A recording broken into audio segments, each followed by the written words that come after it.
Did you hear the world's on fire? It's true, it's all over the news. Pillars of smoke in the sky and we're sitting here confused like, oh what a shame, oh what a tragedy, who is to blame? It really saddens me, I feel the shame, I feel the apathy day after day. I have this fire in my heart, I wanna understand my part, can't do this on my own, it's true, yeah, but it's my world too. I'm holding seeds, and through my deeds, I'm building dreams. I'm moving forward, not looking back, I'm building dreams. 'Cause it's my world too. Wow. I don't know, the rest of you, I'm still rocking to that music. Thank you to Shadi Toloui-Wallace and Media for Transformation for providing those amazing tracks. Welcome everyone to Baha'i Chat. We're so happy to have you here with us today. Baha'i Chat is a conversation series dedicated to our interconnectedness. It's an uplifting moment when we can turn our thoughts to spiritual ideas. Each weekly session is rooted in the Baha'i writings and the fundamental teachings of the oneness of God, the oneness of religion and humanity, led by individuals who are putting these principles into action. We are live streaming today's conversation on Facebook. I believe that we have, Josefina has posted in the chat box for you a simple link. You just go to that link and click on it. It'll take you to our Facebook page and you'll be able to just select share and you'll be able to share this. We usually get 5 or 6 or sometimes even 10 times as many folks that come to live streaming. So please take advantage of that.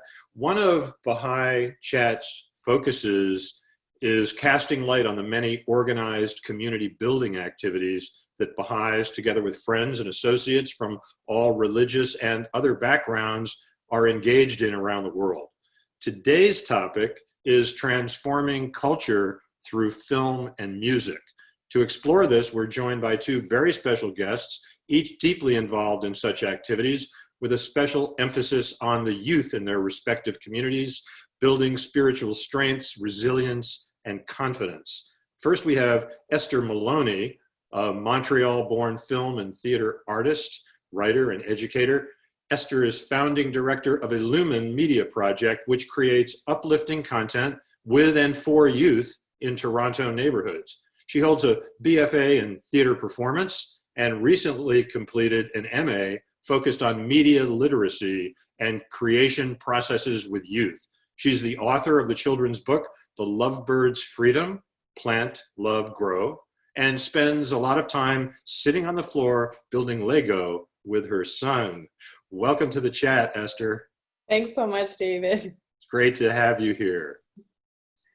Esther is joined today by Shadi Toloui-Wallace. Shadi holds a BA in Media Communications and Public Relations, but is more widely recognized for her creative contributions, you just heard some of them, to the Baha'i community and involvement in arts-based and community building initiatives, locally and internationally. She's currently the producer and host of Cloud9, a BahaiTeachings.org podcast, and the co-founder of the Media for Transformation initiative. Originally from Brisbane, Australia, she now resides in Vancouver, Canada, where she continues to work, serve, travel, perform, and record her music. Welcome, Shadi. Hi, thank you for having me. So great to have you here. And we have a clip from the Illumine Media Project film, How We Grow, to kick things off.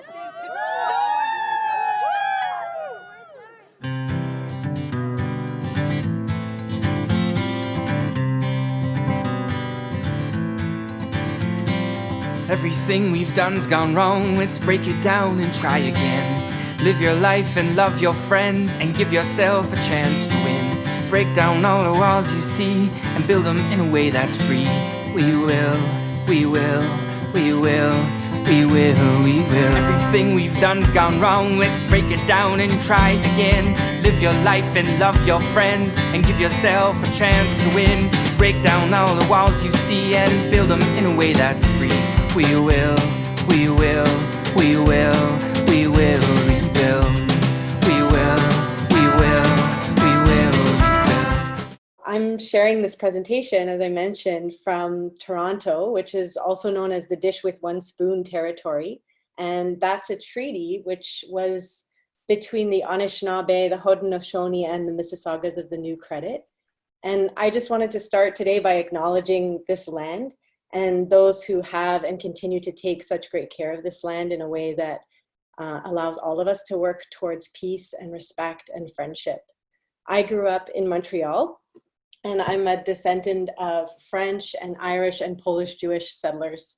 And this morning I was looking out at Lake Ontario, and I recently learned that that lake, Lake Ontario, in the original Iroquois language means Lake of Shining Waters. And that's exactly what it looked like this morning.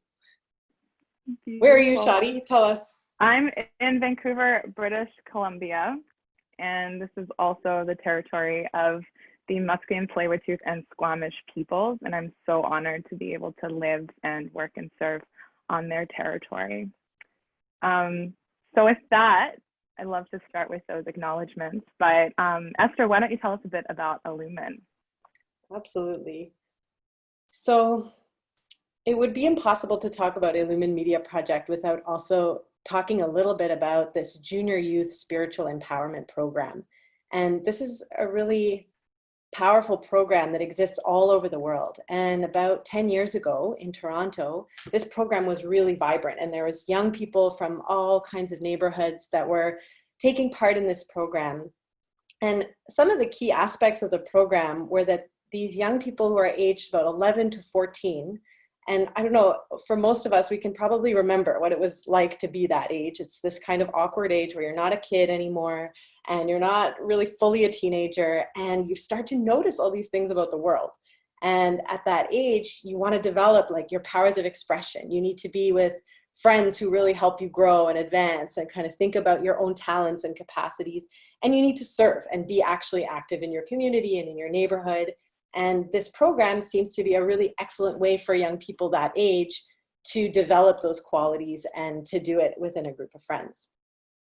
So what started happening about 10 years ago was that there was youth that were coming out of this program and graduating and saying, you know what, the things that we're learning in this program are really powerful. For example, that we are noble beings and that we have great capacity to contribute to our families, our communities, and the world. But at the same time, we feel like we're surrounded by media, by music, by kind of messages that are telling us something else, that we're essentially, we're kind of a problem, we're annoying, we're immature, we're in the way, we're not quite, at the age where we could be considered full citizens or contributors to society. So what would it be like to actually learn about creating media that reinforce the ideas that we were learning about in this program? What would it look like to tell stories that showed us as noble beings, that showed us as people who do care about our families, who are working really hard, who are thinking about very meaningful subjects? So Illumine Media Project, the name came later, but it was started by a group of youth in some high rises here in Toronto who started to do some improvisation, and we started writing down their ideas and asking them, like, what do you think young people in your neighborhood want to hear about? What stories would you want to tell them? What topics are on their minds? And a lot of people were talking about competition at that time and saying, Canada is supposed to be this super cooperative, welcoming, multicultural country, and our teachers speak in that language, but we feel like this competition. There's this feeling like we always have to compete. So our first film was about competition and cooperation in a school context, and it's a story of two young boys who kind of form a friendship under unlikely circumstances. So we learned through this pattern of action and reflection. And really at the beginning, it was, you could say, like a total gong show. Like a lot of us had not ourselves made film. My background is in theater, and I had been on the other side of the camera, but a lot of learning and Googling and trying things with microphones and biking across the city with really strange equipment. And so it was a real like community learning process, the first film. And every step we took, we would just learn through action. So since 2012, about 16 pieces of original content have been created by Illumine and have been shared with maybe about 5,000 young people and their families in different contexts, schools, community contexts, and exploring a number of themes around that. So I think one of the quotes that really comes to mind, and maybe Jose, you can pull up the quote, that was really inspirational for our beginnings is by Shoghi Effendi. And this quote says, "We cannot segregate the human heart from the environment outside us and say that once one of these is reformed, everything will be improved. Man or woman is organic with the world. His inner life molds the environment and is itself also deeply affected by it. The one acts upon the other, and every abiding change is in the life of man is the result of these mutual reactions." So I think these projects, and Shadi can also speak to this, but are really an effort to learn about that quote and the fact that we can change ourselves all we want through all kinds of spiritual ways, through we have so many things at our disposal now to kind of advance and develop as human beings, but fundamentally the structures of society also have to change, and the environment, which is kind of like the water we all swim in. These projects are aimed at learning about how to even change the quality of that water so that we can help ourselves advance and develop spiritually. So that's about Illumine, but Shadi, can you tell me a little bit more about the beginnings of Media for Transformation and what you've all been learning about? Yeah, for sure. So Media for Transformation is a social action initiative that began only just last February 2019.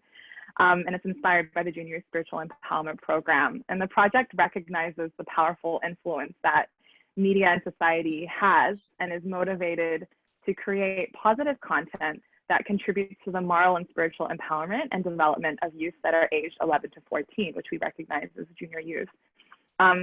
An ongoing learning objective for the team at Media for Transformation is how the songs can really start to reach the junior youth more effectively and contribute to the advancement and transformation in the lives and culture of this very specific age group, which you've identified the characteristics of so well. So I'll get Jose to put up this quote from the Office of Social Economic Development, which talks about the realm of culture. Now, the Office of Social Economic Development was an institution of the Baha'i community, the International Baha'i Community, and they released a statement on social action in 2012, which says, "A process of community development, however, needs to reach beyond the level of activity and concern itself with those modes of expression and patterns of thought and behavior that are to characterize a humanity which has come of age. In short, it must enter into the realm of culture. In the final analysis, many of the questions most central to the emergence of a prosperous global civilization are to be addressed at the level of culture."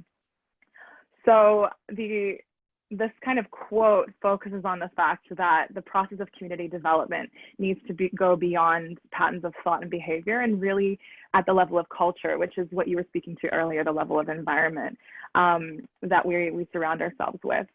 And the implications of this statement on, I think, both Illumine and Media for Transformation is to try and keep these initiatives as local as possible and in communities that we're naturally connected with. And this is so that we can make kind of necessary adjustments to the processes and really measure effectively and our contributions in a more sustainable way. So that kind of just gives a brief overview of Media for Transformation and our mission and learning objectives. But Esther, what about who's behind Illumine? Who's the team consist of? I have notes, so I just want to make sure to kind of acknowledge.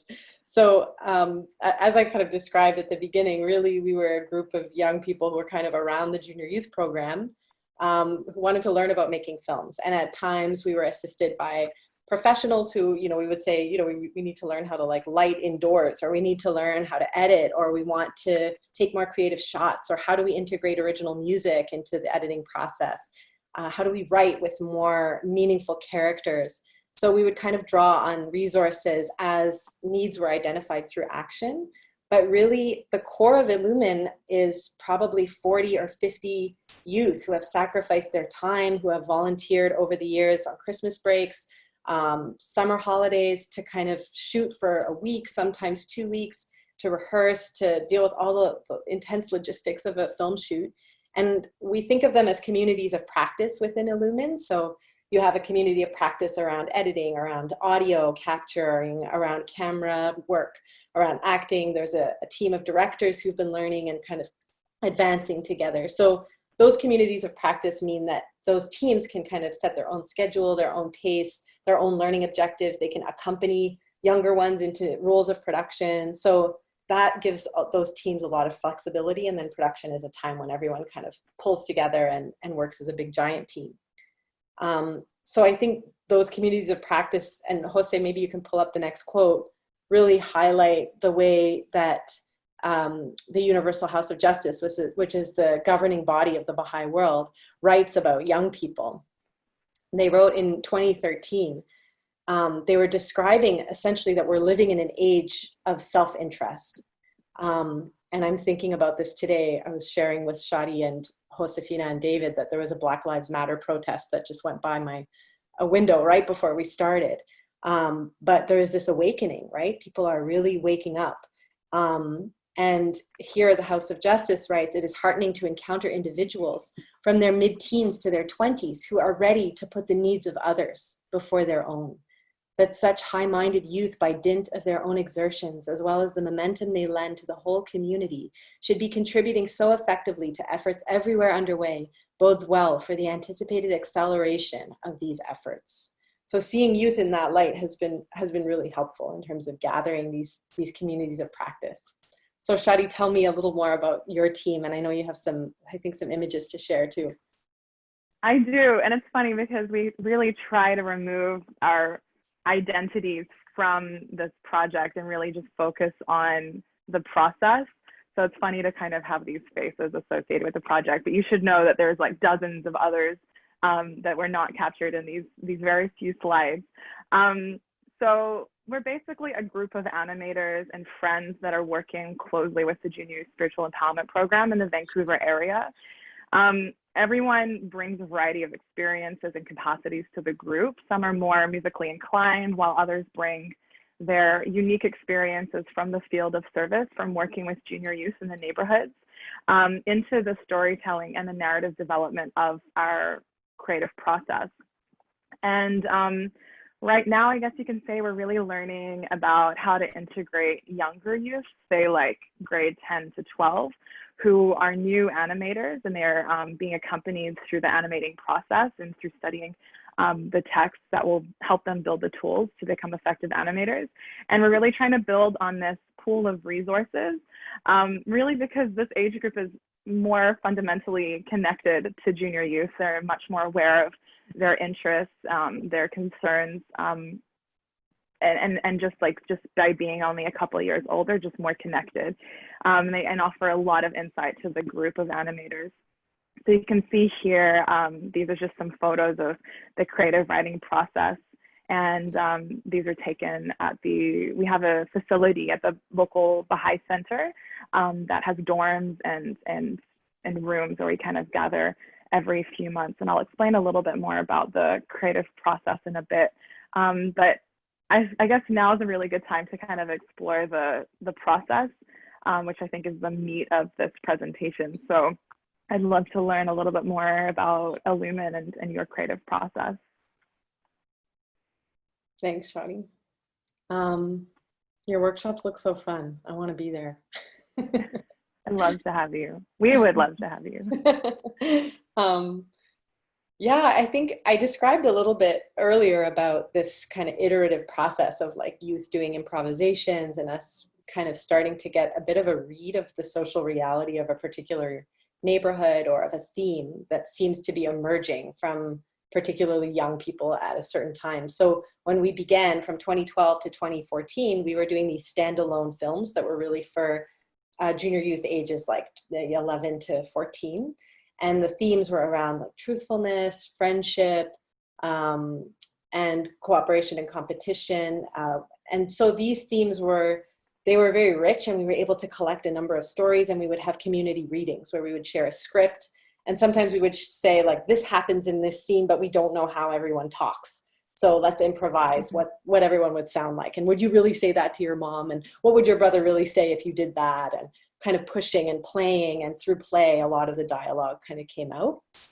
And But I think then after 2014, we started working on this series, which, we had no idea how long it would take, but a group of volunteers creating a series turned out it would take us about 6 years to film the whole series. And we have a bit of a Harry Potter situation where, like, if you watch it, you'll see the characters get significantly older over the course of 1 year of high school. But the process of writing has been very rich. So having a lot of consultation with young people and trying to think a lot about what concepts would help young people to advance in their lives. So How We Grow is based on these 4 youth who lose their teacher, and then they learn about particular concepts through their lives, through their service, such as the idea that humanity is coming of age right now. And that's why we're seeing so much crisis, so much challenge. We're in our adolescence collectively. And then there are a number of other concepts. So the one that I wanted to focus on today is episode 5 of How We Grow. And hopefully, if the clip works, we'll get to watch the first 4 minutes together. But before that, I just wanted to share some of the questions that we've been using. Jose, you can pull up that list of questions. Don't be scared of all the text. So these questions have been really helpful to us as we write. And the writing process has been really significant in terms of how core it is to the process. How can I create material that is both profound and relevant to the lives of young people in this community? So that very geographic focus that Shadi was describing as well. How can I tell an inspiring story? How can I tell it most truthfully?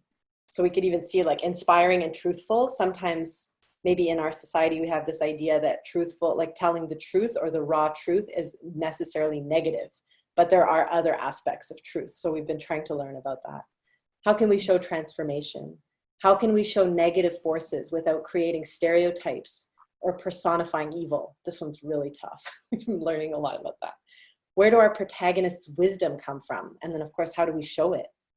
How do we represent spiritual development as constructive, more than just resisting negative forces? So I'm sure many of us can remember having visits at school, like, don't do drugs, don't be racist, don't be bad. Okay, well, what should we be?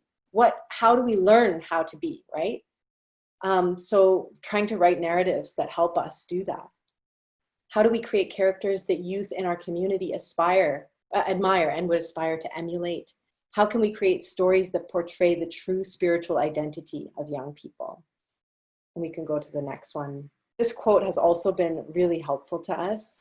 This is again from the Universal House of Justice. And the Universal House of Justice here describes the tremendous suffering that a lot of people in the world are going through. And definitely in my situation, I would say that is not a suffering that I personally am experiencing. But I think we do in the West have particular mental tests and challenges that we feel very acutely, especially at this time. And this part of the quotation was always very helpful in the writing process.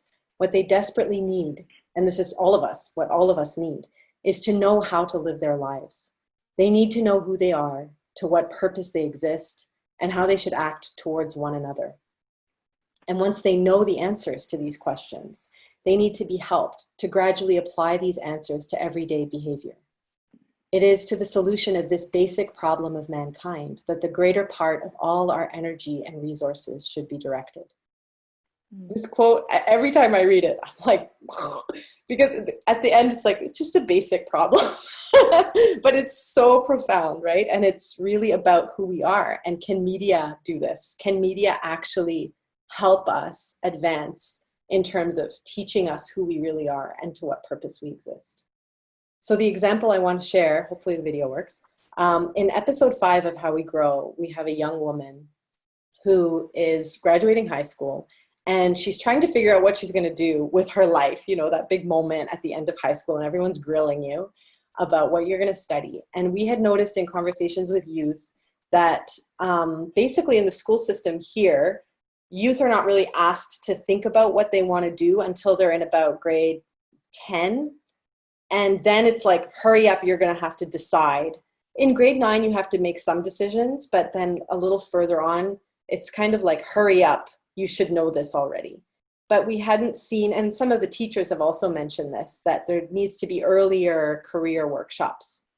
But we noticed that the language of the junior youth program was very helpful here in helping young people as young as 11 or 12 notice what their talents and capacities are and starting to act on those through acts of service in their neighborhoods and communities.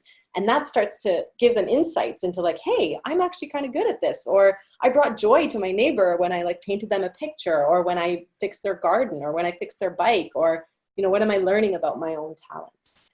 So at the same time, we also saw a lot of young people who were like, there's kind of trendy things to do. Like one kid said, well, I'm just doing business because it's trending right now. So that's what he was studying in university. We were like, there's got to be something deeper. How can we tell a story where we see a young person really asking themselves these questions at a spiritual level? And the concept that we explore in episode 5 is one of confirmation. And confirmation in the junior youth program is explained not just as this magic spiritual thing, but it's really intertwined with steps we take in our lives. We take a step, we pray, we consult with others, we make effort, and then we receive confirmation, which is a very kind of deep spiritual experience. So this is the first 4 minutes of episode 5. And I hope that you'll get a little taste of what this episode goes on to explore.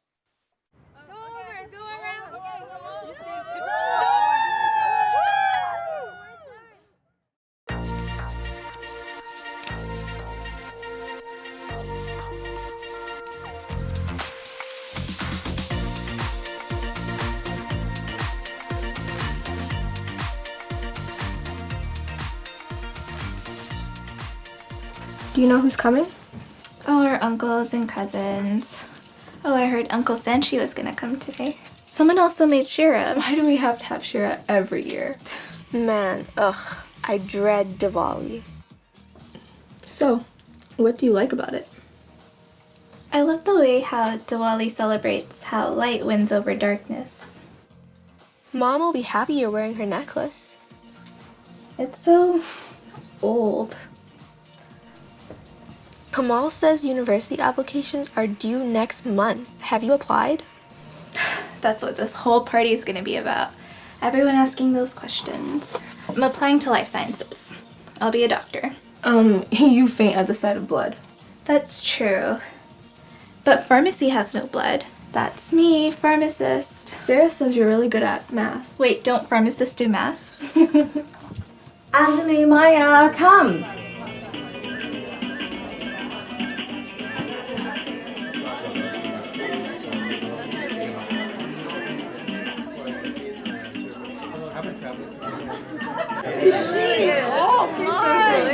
U of T Medical School. He was always something, wasn't he? Yes. Oh, here are your guts now. Oh, come on over here. Hi. Hi, Uncle. How are you? Can't complain, Maya. I hear you are applying for child and youth orchestra programs. Life sciences. I thought you were going for medicine, no? I'll be applying to accounting. Accounting, is it? That can be long hours, no? Really? Every day? Are you sure? Maya, Angelia, come, let's help me serve the sweets. Angelia, you can serve this to our guests. Every year I hate it. Don't complain so much. At least she's a woman that knows her mind. Right, Reina Didi? Life is short. You can't bounce this way and that. Can you, Maya Bitia? It's fun, yeah. Come on, Carmen, let's race. You can't just bounce this way and that forever. But mine's not finished yet. Our boat is just enjoying the breeze and waiting for the wind to come push us along, right, Camry? Beer, why don't you add something to your boat while we finish up? Okay, but what if the wind never comes to push your boat? Oh, it will. They'll finish their boat soon enough and the wind will come. In life, God is like the wind that pushes us along. Is it because God decides everything that happens in our lives? Not everything. I can decide things too. I can do this and this. That's true. God is the all-powerful, but he doesn't decide everything. But what about destiny? Doesn't that mean God decides? That's a good question. Why don't we take a look at our boats here? If we are captains of our lives, then we can decide in which direction we want to steer our boats. But we can't control everything, right? Like rainstorms. And pirates! Ryan on heat. Not again. Exactly. you know, without the power of the wind, our boats cannot go anywhere. And wind, it comes from something larger than us, God. Right, so we have to wait for the wind before we know which direction our boat should point. Bouncy, bouncy boat. That could take forever. Bouncy boat, that could be the name of our boat, Camry. And your boat doesn't have a captain yet, right, Maya? That's true. That's why I made a captain for your boat, Maya. Here. Thanks.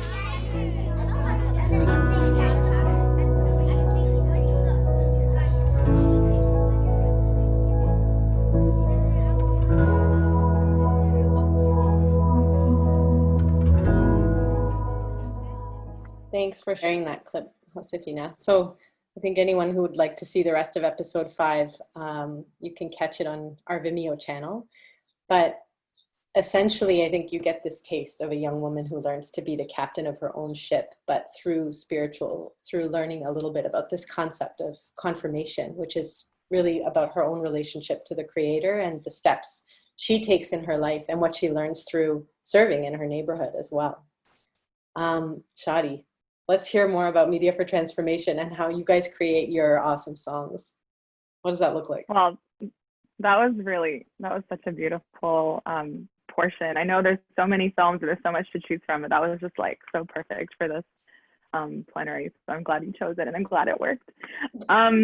So we meet, about 15 of us come together every 3 months.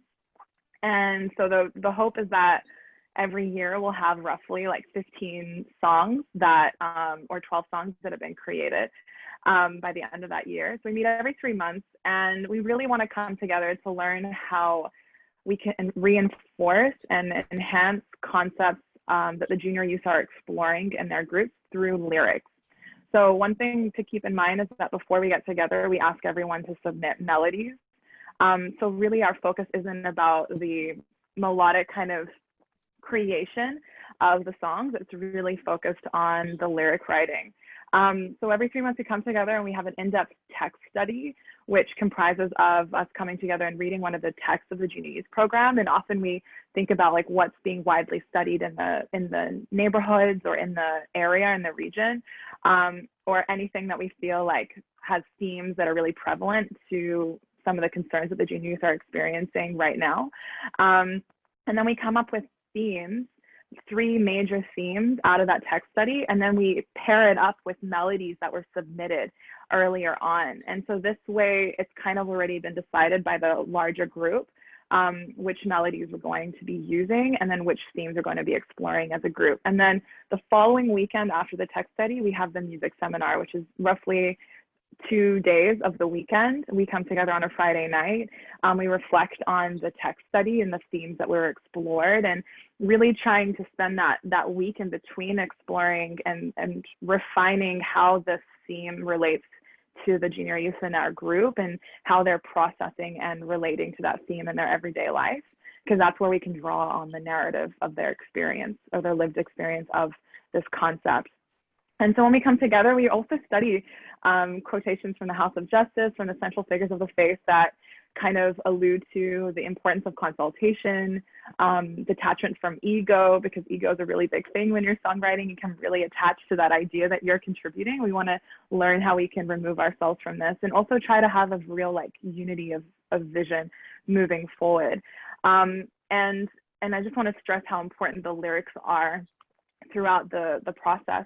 So we basically come together as a group, and then we divide into 3 smaller groups, each taking a theme in that melody. And then we spend a full 2 days refining the narrative, creating a concept. And then one really big important aspect is actually we go out into the field and we visit junior youth as we're creating, and we ask them for feedback. And this is huge because not only are the junior youth learning how to develop their powers of expression in understanding how to articulate ideas, we really want to foster that, but their feedback is so critical to our creative process, because we really want to learn how these lyrics can serve the junior youth program as a whole and contribute to the transformation of culture. And so they'll be like, what about this word, or how do you understand this concept, or how do you relate to this line in the song, or what really stood out to you after you heard the song? Is it like a phrase, or is it a melody? What do you think your friends will like to listen to, or what do you think this sounds like? Is it like Taylor Swift, or is it like Nicki Minaj, or like stuff that just relating it back to, not that we want to emulate Nicki Minaj, but like that's what they're listening to. So are there aspects of like the melody or the rhythm that we can kind of bring into the song, but obviously replace the lyrics with positive, empowering lyrics? So that's a really big thing. And you're seeing photos now of the large group going into the field, and we've actually refined it so that we're not like 15 people descending on a junior youth group. Since these photos were taken, because you don't get the most constructive feedback when there's like 15 of us coming into a space. But we've started to invite them into our space, and they kind of rotate between each of the groups and offer us feedback. And this is such a big aspect of our creative writing process. And a lot of changes happen after they come to visit us.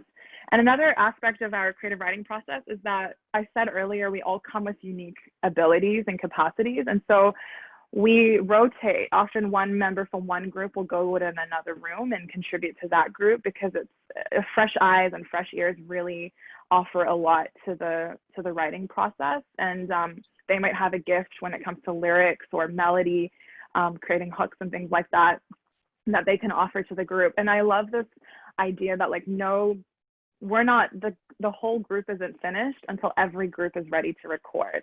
So once one group is done, those friends disperse into other groups and help contribute. So you're all kind of familiar, by the time it's ready to record, you're all familiar with the content and the lyrics and the melody and of each of the songs. And so some of the themes that we've drawn on are like making positive choices and recognizing the implication of those choices, not just in our own lives, but also the lives of the people surrounding us. The environment has been a huge one, and our contributions to sustainable living practices and living a sustainable life. Also, selfless service has been a really big one. That was an I Will Get Up, and how the rewards are spiritual rewards, they're not material rewards. I love that song. Waves is, Waves is a really good one, because it talks about the waves of difficulties that we're always faced with. But just like waves in the sea, it also stills after a while. And so using these metaphors that are described in the junior youth text and trying to apply them to the everyday lives of junior youth.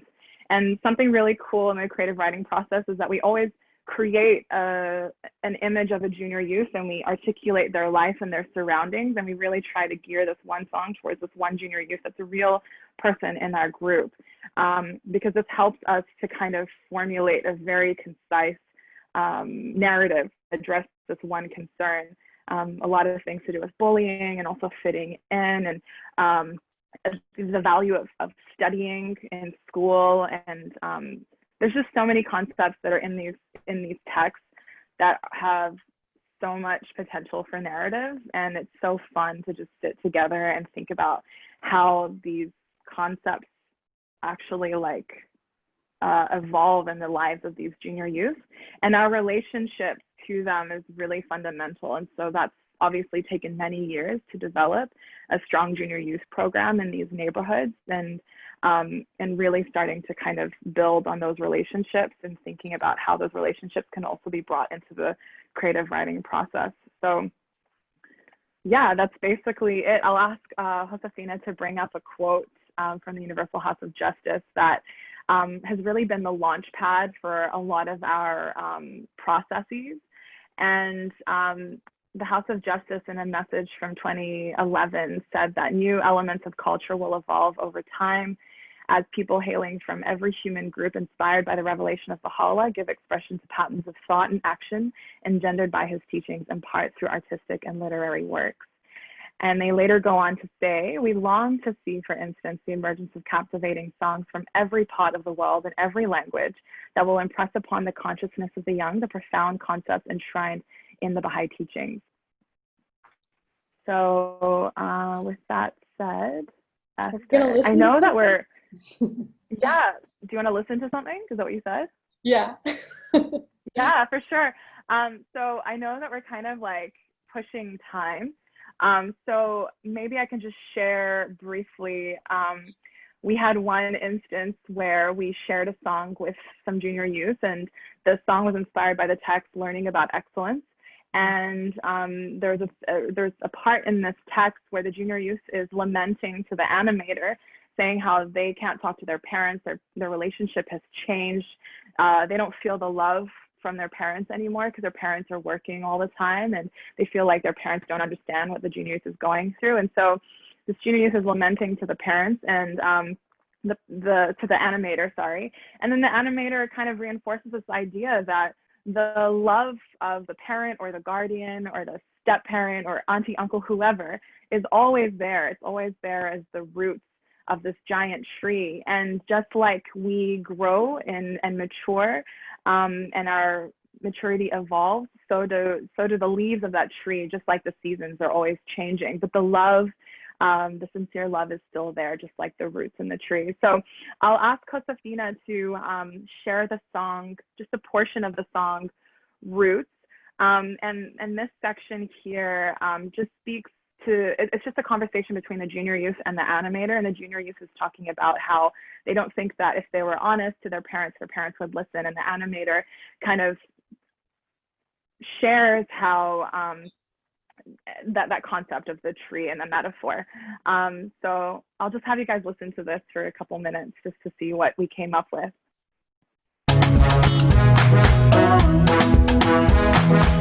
Been a while since I told you about my day. I used to share so much, now I don't know what to say. If they could hear my thoughts, would they turn away?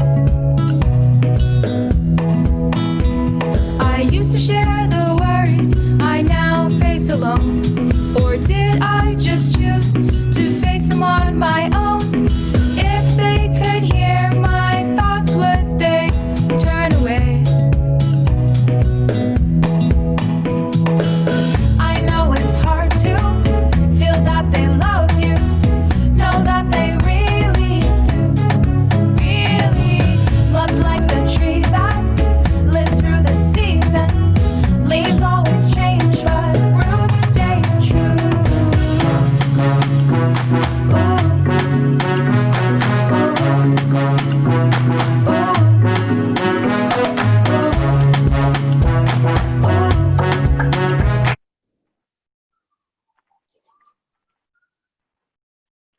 Awesome. So yeah, you can listen to everything on Spotify and YouTube. And but one thing I forgot to mention before we played that song is that when we shared what we'd written with the junior youth, they had, a lot of them unanimously said that it was about, we asked them to interpret the song, and they said it was about a love between two friends and how that love has changed. And we were so adamant that we wanted to focus on the love of a guardian and the junior youth, that we collectively, I think at like 9:30 at night, came together. We had to record the next day, and we rewrote the entire song from scratch as a group of like 15 of us. And we have a video of that, but time is of the essence, so we don't need to see it. But basically the video is just us working until like midnight or 1 o'clock in the morning as a huge group trying to rewrite this song from scratch, only because these junior youth had said that, yeah. And so it just goes to show how impactful these visits are into the neighborhoods, and how much value their insights bring to our creative process and how seriously we take them. So I would love to learn now, like, I've never been part of a professional film set, but I understand that the Illumine film sets would be very different to a professional one. So could you share us a little bit about the difference between the Illumine set and a professional film set?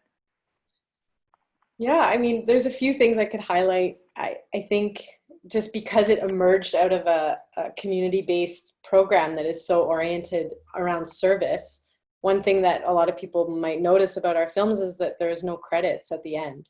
And one thing that we really just didn't want to encourage is for young people to feel like that it kind of encouraged their ego in a sense that was not helpful, while at the same time we did want to develop craft and excellence in craft. we thought a lot about how we could create an environment that was like everybody is just pitching in. And whether you're making food for the shoot, or you're giving rides, or you're playing the lead role, or you're holding the boom mic, you are an equal. And this is like as much as possible, a non-hierarchical space where everyone can arise into these roles of production or creative roles, and really the spirit of accompaniment. And I've seen over the years, this has really been tremendous in terms of helping young people who came in feeling like, well, I don't even really speak good English, like I could never act, to being some of the lead actors in our series, and just building that capacity over time, or being able to build a portfolio through the project to enter into creative professions. So all of that has been really impactful. We don't have auditions. We really just work in the community, and it becomes clear who is right for each role, who's able to sacrifice time and energy. And I think in the age of like the Me Too movement and really trying to change representation in the film industry, this is a really interesting kind of prototype for what it might look like to bring more diverse voices into film and television, is just creating a space where everyone can contribute. And it's interesting, in the Illumine process, you see a lot of women directors, a lot of women DOPs or cinematographers. And I wonder to what extent that quality of coming together at the beginning of the day and acknowledging the creator, saying prayers, is just a different tone to the set. And a lot of us are learning about how to bring that into other spaces that we're also part of. So I think we're motoring along, but maybe Shadi, you can tell us also a little bit about what it's been like for you guys in terms of your production process. Yeah, your song for sounds sure. so polished. So what is your secret sauce? I know. We're super lucky. So basically, our production process, you saw earlier, I don't know if Josefina wants to share a photograph. We basically bring down all the mattresses from the dorms, and we create a makeshift music studio. And here it is, literally every seminar, and we have a couple mics, and that we rent from a local music store, and that's it. And everyone kind of helps bring this space together. But basically, the morning of the recording, we say some prayers and we listen to everyone's songs, and then collectively as a group decide which voices of those present would best speak to the narrative of that song. And we also try to have a diversity in voices, and really try to build the capacity of those younger voices, some of which have never sung in front of a microphone before, or a makeshift mattress studio. So we really start with like extremely minimal resources, and we practice, because you only get one shot to really nail the vocal lines. And then after that, we have an amazing producer engineer that's part of the team. His name's Alex, and he is studying music engineering. So he takes these, and for a few weeks afterwards, he takes the melody that was already submitted to him, and he builds on that and builds on what was recorded at the end of the seminar. And that's what you hear, these like polished songs.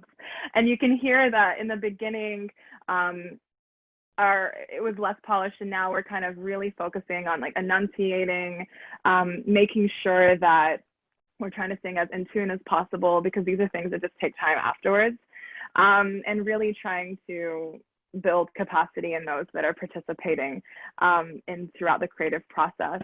And while people are recording them during the music seminar, we also have a group that are building comprehension questions and activities that are offered as PDFs on the website. And these are really to help the animators integrate the songs into the junior youth groups and into these camps and these spaces that they're operating in. And so we're still learning about how to refine this production process. But I just want to emphasize how minimal the resources have been and how lucky we are to have the resources that we have. So my next question is for you, Esther. You've had a lot of experience sharing these films in public. You mentioned that you've reached over 5,000 people. Could you share a bit about the screening process?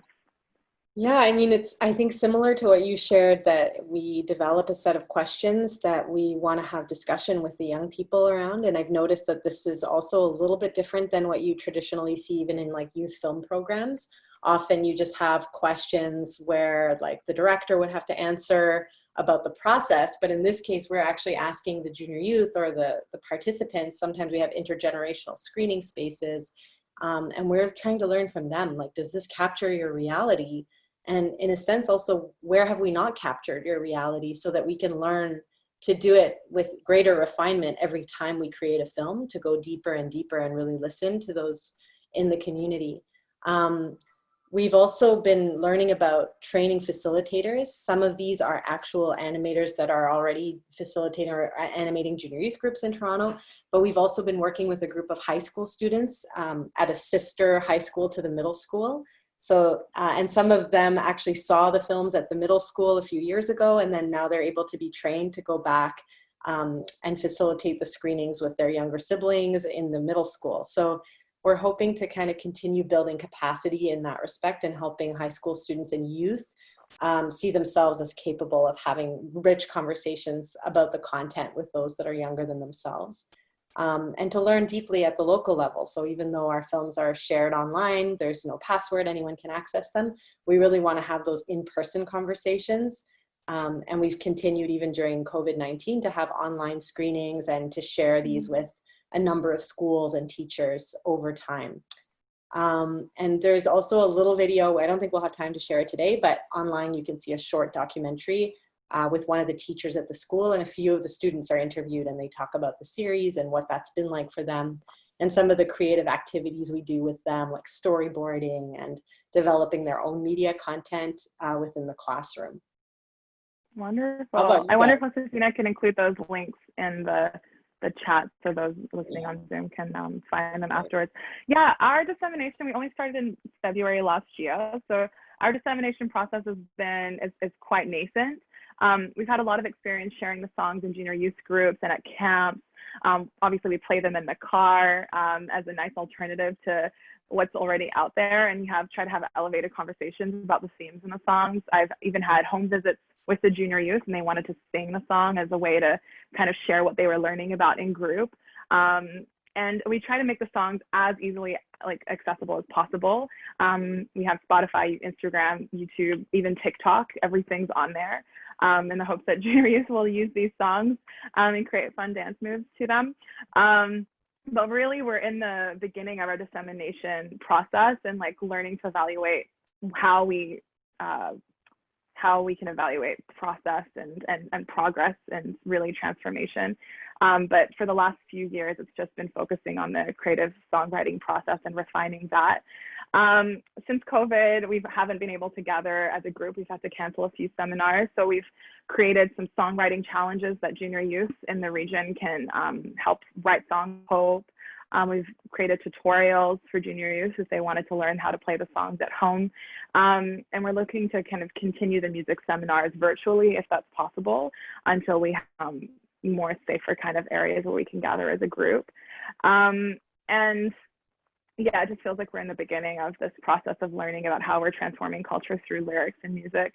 I wanted to share, I don't know if there's time, but maybe just the second half. We had a junior youth camp in the neighborhood with about 45 junior youth last summer, and we had them all break off and analyze the song using the comprehension questions for the song Full of Hope. And they each kind of took a portion of the song, whether it was a verse, chorus, or bridge, and they created their own music video, and then we kind of mashed them all up. And this is what we shared with the families after the camp. So I wonder if there's time, if Josefina, you could share just the second half of the video, not the full one, but the full one's available on Media for Transformation, the homepage on YouTube. Perfect. I do my best to see the good in others. I see them all as my sisters and brothers. I want them to trust me. I know they love me. I want to help them see we're a community. Despite the darkness, my heart is full of hope. I look around me, I know this is my home. Despite the darkness, my heart is full of hope. I look above me, I know I'm not alone.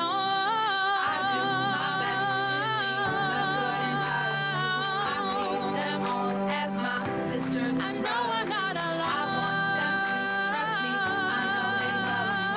I want to help them see we're a community. We will forgive, 'cause we know that we're guided.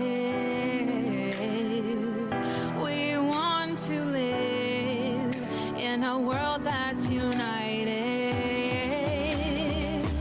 We turn to prayer, 'cause it makes us hopeful.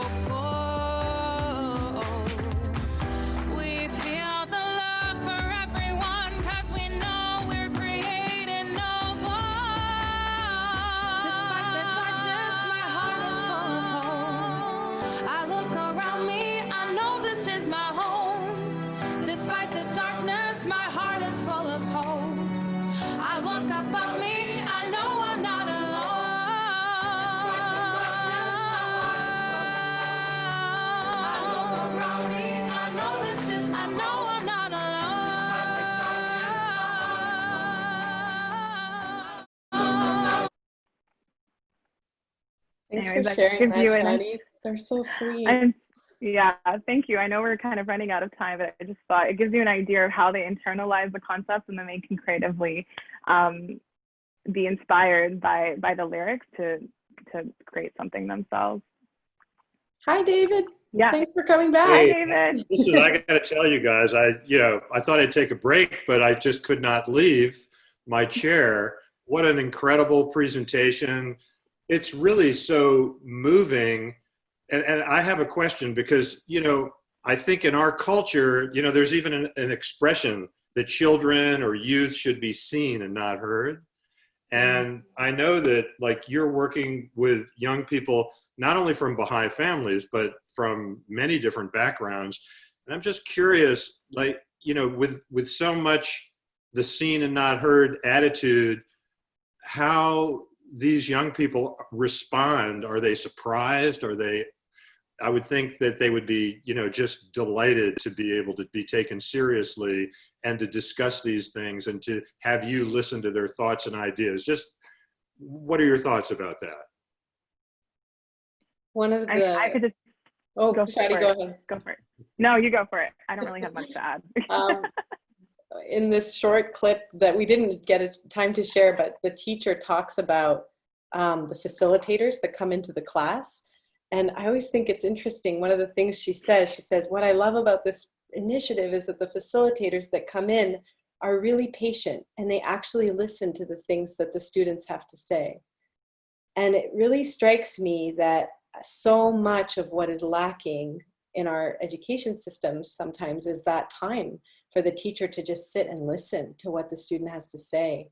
And I think that's one of the gems of the junior youth program is when an animator sits and really deeply listens to what is on the heart of that junior youth, something is unlocked and then tremendous things can happen and unfold. But sometimes I laugh when I hear that because I think, well, yeah, of course we're gonna listen. But this fundamental thing is actually lacking in a lot of spaces, as you said. I think what Esther said, it's the fact that we're a group of animators and we're already learning about how to develop these junior youth power of expression. This is like an amazing opportunity to actually put that into practice and put them on a platform where they can really share what they're feeling and develop those capacities to articulate what their thoughts are. And I think, they just love coming to these spaces and being very blatantly honest. And sometimes it can be really hurtful because you've spent days working on this song, but they're in the end our audience. We want to make sure that we're creating something that is going to be uplifting and received by them with open arms. And so we have to cater to what they're saying. And it's such a wonderful 180 to like the average songwriting process, which never really does that or includes that kind of in the process. Well, you are working with young people in the formative years of their life, doing amazing things. And these programs are going on literally now for decades in communities all over the planet. And you just are really to be commended for the work. I hope that everyone will have an opportunity to visit your respective sites and hope that you'll come back again. Really, thank you so much for this great program. Appreciate it. Thank you for inviting us to share. It's been a real treat.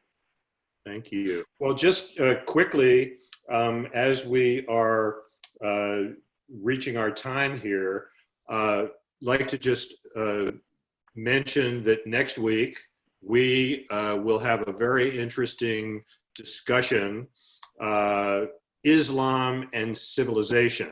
And I think it will be very important, an important conversation, especially given the terrible level of Islamophobia and misinformation about Islam, driven in part by actions of certain Islamic extremists whose actions are really anathema, have nothing to do with the faith of Islam, which Baha'is believe to be one of the major world religions revealed by God some 1,400 years ago. Our presenter, Todd Lawson, was the first research director of the Association for Baha'i Studies. He's been a Baha'i since 1968, professor emeritus of Islamic thought at the University of Toronto, another Canadian joining us, where he's been on faculty since 1988. He's published several academic books on the Bab, the forerunner of Baha'u'llah, and his writings and other articles and books on topics in Islamic thought, the Quran, Shiism, mysticism, astrology. The Baha'i faith in Islam is at the center of his research, especially the spiritual teachings of the Islamic revelation and their role in the evolution of culture, there's that word again, and civilization. So we hope you'll join us next week for that. I think we're a bit beyond time, but again, Shadi and Esther, thank you so much. And you know, it's just been wonderful. Thank you. Let's have some music as an outro too. Some of the music that we came in with, if you could do that for us, Josefina.